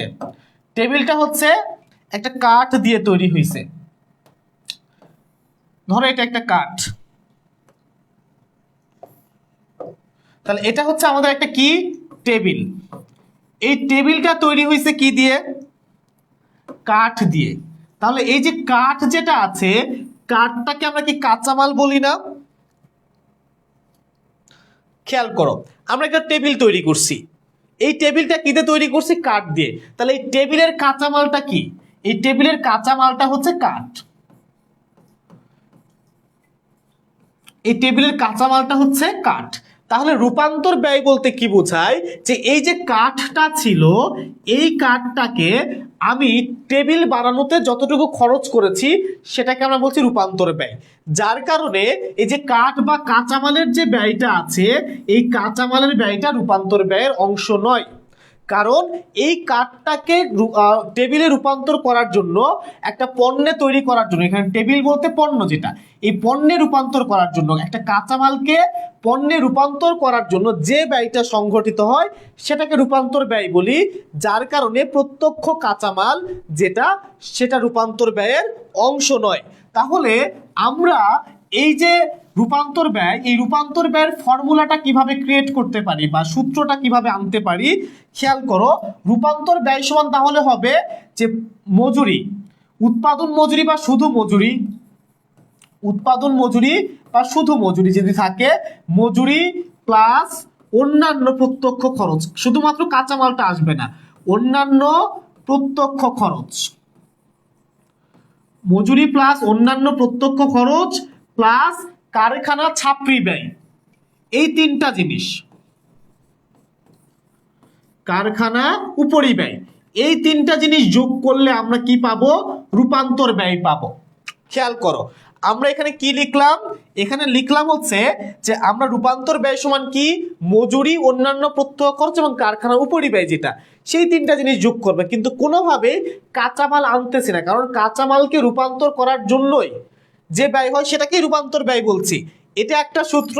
আরেকটা সূত্র আছে, এটা দুই ভাবে বের করা যায়। আরেকটা সূত্র হচ্ছে তোমাদের জন্য যে আমাদের উৎপাদন ব্যয় আছে না, এই যে উৎপাদন ব্যয়, এই যে উৎপাদন ব্যয় আছে, এই উৎপাদন ব্যয় থেকে যদি আমরা ব্যবহৃত কাঁচামালের ব্যয়টা বাদ দেই, ব্যবহৃত কাঁচামাল, উৎপাদন ব্যয় থেকে ব্যবহৃত কাঁচামাল বাদ দেই, তখনও আমরা রূপান্তর ব্যয় পেয়ে যাব। চটপট সকলে এই দুইটা সূত্র লিখে ফেলো। এটা দুই ভাবে করা যায়, সো দুই ভাবে করা যায়, দুইটা সূত্র লিখে দিয়েছি। এটা বেসিক্যালি তোমাদের এমসিকিউতে বেশি আসবে, এমসিকিউতে আসবে, এবং এটা থেকে ঢাবির কোশ্চেন পাবা, রাবির কোশ্চেন সলভ করলে পাবা। তারপরে হচ্ছে JNU Jagannath university, JU, GST, তারপরে আর ইউ তো লিখছি, হ্যাঁ লিখছি। অর্থাৎ বাংলাদেশে যেগুলোতেই হিসাব বিজ্ঞান প্রশ্ন হয়, এই চ্যাপ্টার থেকে প্রশ্ন হয় এবং এখান থেকে বারবারই প্রশ্ন হয়। এইচএসসি বোর্ড পরীক্ষায় এখান থেকে তোমরা এমসিকিউ সলভ করতে পারবা ইনশাআল্লাহ। সকলে লিখছো? সেতু বলছে নোট ডান, বাকিদের কি অবস্থা?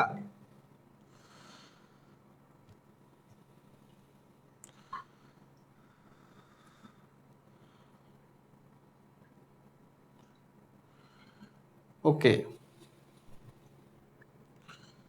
অঞ্জন ওকে, ডান ডান, ওকে ঠিক আছে। তাহলে তোমরা আমাকে এখান থেকে রূপান্তর ব্যয়টা বের করে দাও দেখি, যে আমরা যদি এটাই সলভ করি, এই ম্যাথ থেকে যদি ক নম্বরে আমাকে রূপান্তর ব্যয় বের করতে বলতো, আমি পারতাম কিনা। তোমরা আমাকে একটু রূপান্তর ব্যয়টা বের করে দাও।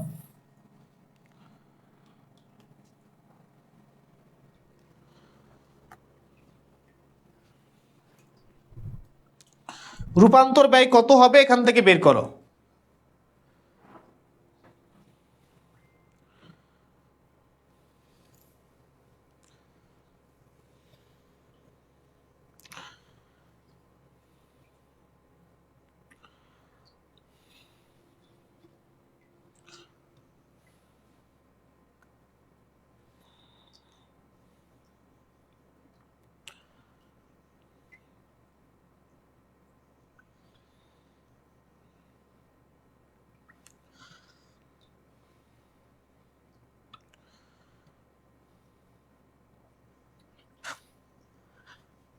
এখনো কোনো উত্তর আসে নাই, দেখি তোমরা পারো কিনা। আচ্ছা, 36,200 একটা উত্তর পেয়েছি অঞ্জন, আরেকটা উত্তর নিব।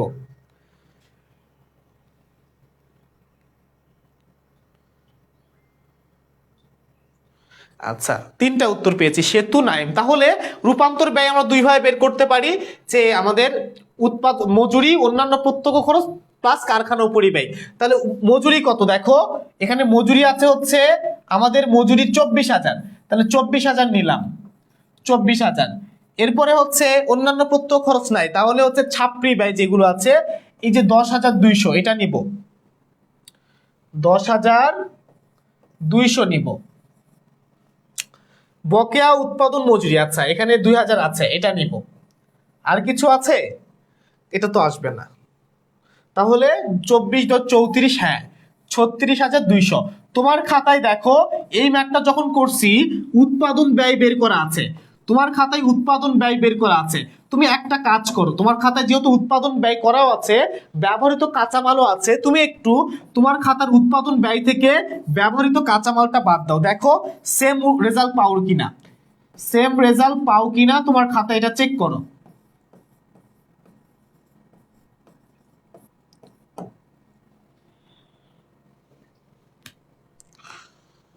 এই 1,60,000 কই থেকে আনছে? 36,200 হবে।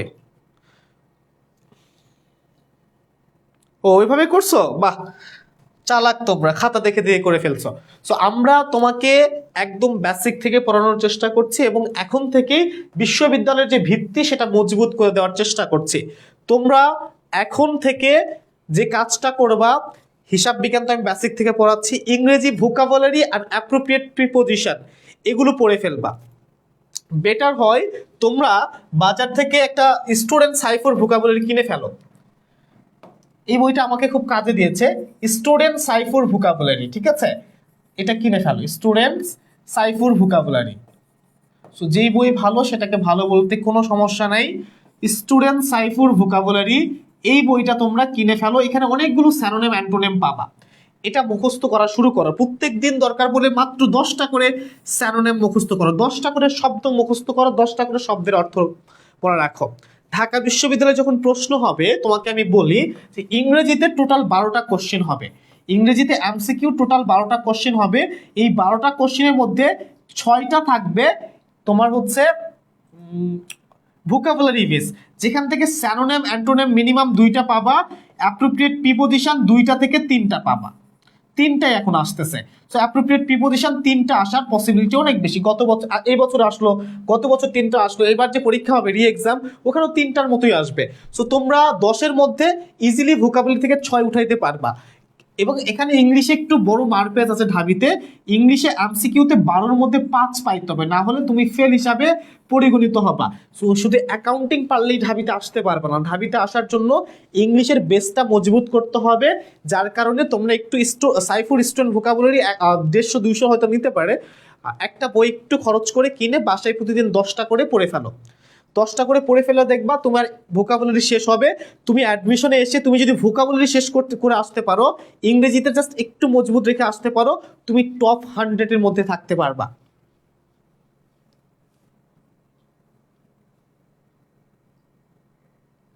ম্যাথে 1,64,400 কেমনে পাইছো তুমি?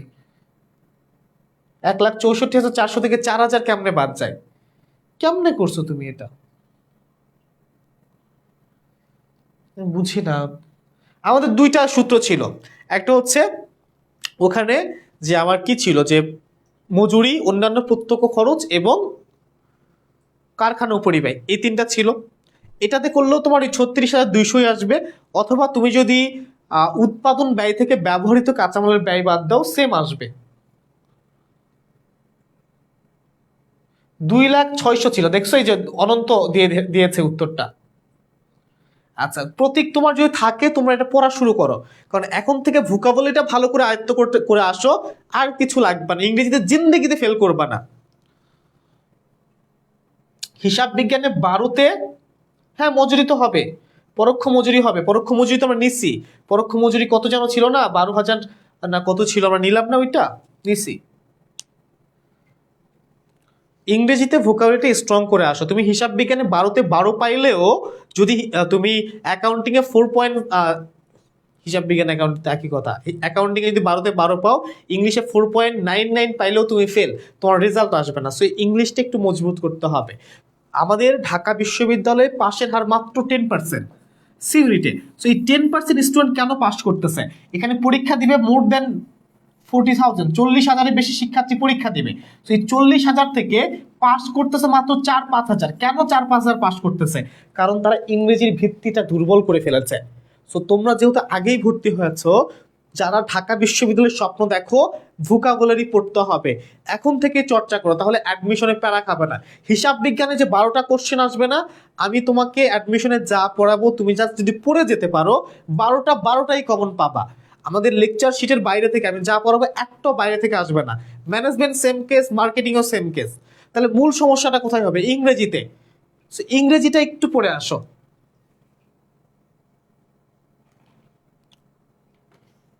ম্যাথ করতে সময় লাগে, এখন সময় লাগছে, বাট যখন অ্যাডমিশনে এই শর্ট ম্যাথগুলো করবা, শর্টকাট আমরা শেখাবো, তখন তো সময় লাগবে না, তোমার অ্যাডমিশনে তো এত বড় ম্যাথ আসবে না। আর এখন অ্যাডমিশনের যে ওই যে শর্টকাট টেকনিক যদি তোমাকে আমি দিই, ওইটা দিয়ে যদি এইচএসসির খাতায় লিখে আসো, 4 মার্কের জায়গায় পাবা 1.5 মার্ক 2 মার্ক, আলটিমেটলি রেজাল্ট খারাপ হবে না? এখন তোমাকে শর্টকাট শেখানো মানে তোমার জন্য বিপদ। যেগুলোতে শর্টকাট আমরা শেখানো দরকার মনে করবো যে না এটা শর্টকাট শেখানো দরকার, সেটাতে শেখাবো।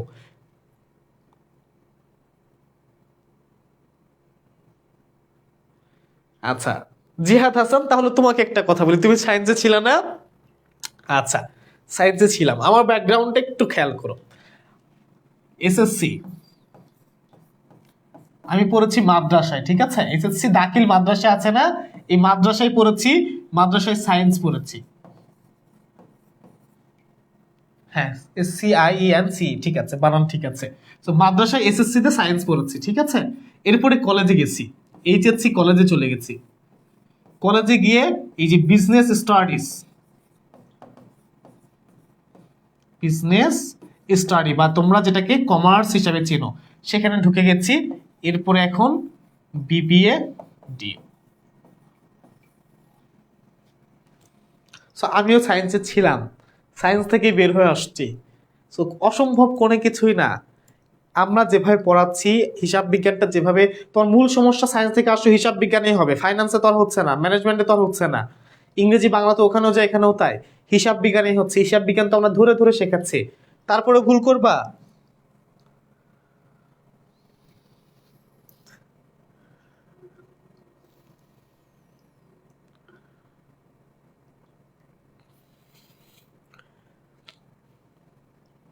এবং এখানে সায়েন্স থেকে ছিলাম না, আমার রেজাল্ট দেখো এটাতে 4.17।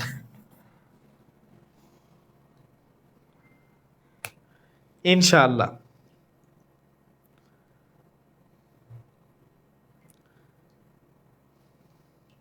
এটা হচ্ছে এসএসসির জিপিএ। এরপরে তো HSC auto pass, Covid batch, auto pass দিল, কত মানুষ কটাক্ষ করলো, বাট কটাক্ষগুলো নিজের মধ্যে চেপে রেখে পরিশ্রম করো, বের হয়ে আসতে পারবা। এই জায়গায় যখন অটো পাস দিল, কত মানুষ কত কটাক্ষ করেছে শেষ নাই। যে অনেকে টেস্ট পরীক্ষায় 4টা সাবজেক্টে ফেল করেছে, সেও এ প্লাস পেয়ে গেছে, সেই জায়গায় আমি কেন এত ভালো করতে পারলাম না। সো কত মানুষের কত কটাক্ষ ছিল। জাস্ট এগুলো হজম করো, হজম করে এই যে এখানে আসার জন্য পরিশ্রমটা শুরু করে দাও।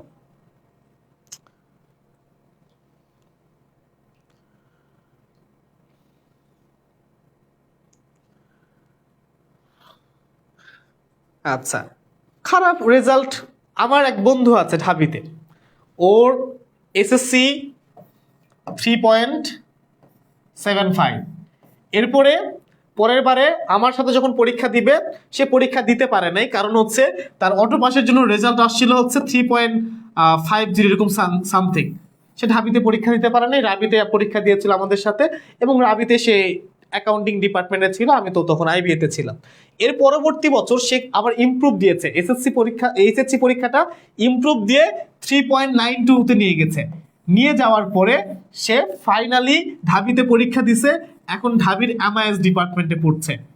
আমার বন্ধু ছিল, এখন বন্ধুই আছে, বাট যদি আমাদের ওই যে ইনস্টিটিউশনাল দিক থেকে চিন্তা করি, একাডেমিক কেরিয়ারের দিক থেকে চিন্তা করি, এক ব্যাচ জুনিয়র হয়ে গেছে। সো যখন তোমার ইচ্ছা শক্তি থাকবে, তোমাকে কেউ আটকাইতে পারবে না। তুমি কোথায় যেতে চাও, কোথায় কি পাইতে চাও, এটা সম্পূর্ণ নির্ভর করছে তুমি কি করছো। এখন তুমি কি করছো, তুমি তোমার যে স্বপ্নটাকে আঁকড়ে ধরে আছো, সেই স্বপ্নকে তুমি যদি ছুতে চাও, স্বপ্নকে ধরতে চাও, তোমাকে একটা গাইডলাইনের মধ্য দিয়ে নিয়মিত যেতে হবে।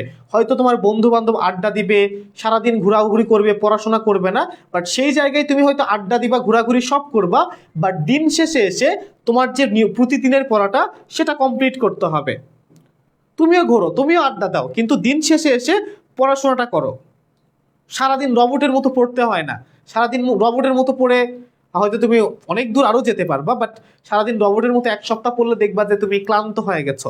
তুমিও তোমার বন্ধুদের সাথে মিশো, খেলাধুলা করো, আড্ডা দাও, ঘোরাঘুরি করো, সব কিছু করো, বাট দিন শেষে রাতের বেলা এসে পড়তে বসো, ক্লাস টাইমগুলোতে ক্লাস করো। ওকে, তোমাদের সাথে আজকের ক্লাস এখানেই শেষ করছি। তোমাদের সাথে নিয়মিত এইভাবে হিসাব বিজ্ঞান এবং মার্কেটিং এর প্রতিটা চ্যাপ্টারের চুলছেরা বিশ্লেষণ হবে, সমস্ত প্রবলেমের সমাধান ইনশাল্লাহ হবে। আমরা উৎপাদন ব্যয় চ্যাপ্টারটা 2টা পার্টে আছে, একটা উৎপাদন ব্যয় বিবরণী, একটা বেতন ও মজুরি বিবরণী। আমরা নেক্সট ক্লাসে বেতন ও মজুরি বিবরণী ইনশাল্লাহ দেখার চেষ্টা করব এবং শেষ করার চেষ্টা করব। এটা আরও সহজ, আরও শর্ট, ইনশাল্লাহ এটা খুব কম সময় লাগবে। আমরা আজকের ক্লাস এখানেই শেষ করছি। সবাই ভালো থেকো, এবং তোমাদের একটা প্র্যাকটিস শিট আমি দিব, কিছু প্রশ্ন দিয়ে দিব, ওগুলো অবশ্যই প্র্যাকটিস করবা। আল্লাহ হাফিজ।